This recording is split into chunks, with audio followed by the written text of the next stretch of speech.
20 കൊല്ലം മുന്നൊക്കെയാണ് നിങ്ങൾ പറഞ്ഞാൽ ഈ സംഭവം ആൾക്കാർ വിശ്വസിക്കും. കാരണം അന്ന് ഈ വിരൽത്തുമ്പത്തുള്ളത് എന്താണെന്ന് അറിയാം, ദിനേശ് ബീഡി, കാജാ ബീഡി, ഇങ്ങനെയൊക്കെയുള്ള ബീഡികളേനി. ഇന്ന് അതല്ല.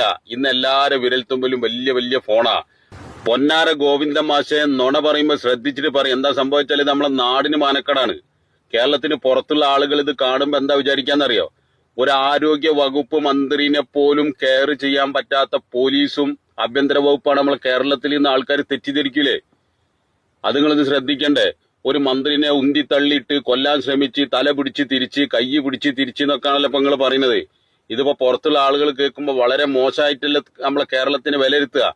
അത്രയേറെ മോശമാണ് കേരളത്തിലെ പോലീസ് എന്ന് വിചാരിക്കും. പോലീസ് ഇത്ര കാലമായിട്ട് ഉണ്ടാക്കിയെടുത്തൊരു പേരില്ലേ, ആ പേരിനെ ഗോവിന്ദ മാഷെ പ്രതിപക്ഷത്തിനോടുള്ള ദേഷ്യത്തിന് വേണ്ടിയിട്ട് നിങ്ങൾ നശിപ്പിക്കല്ലേ, പോലീസിന് ചീത്തപ്പേരുണ്ടാക്കല്ലേ.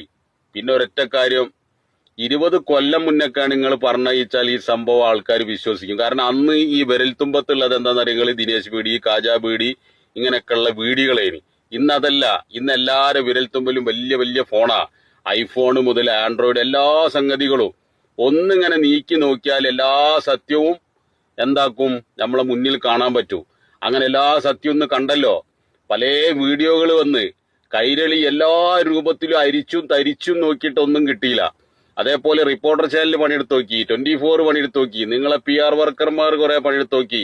പക്ഷെ ഇതൊന്നും ഒരാൾക്കും ഇതിൽ KC പ്രവർത്തകര് ആ മന്ത്രിനെ ഒന്ന് തൊടാൻ പോണത് പോലും കിട്ടിയില്ല.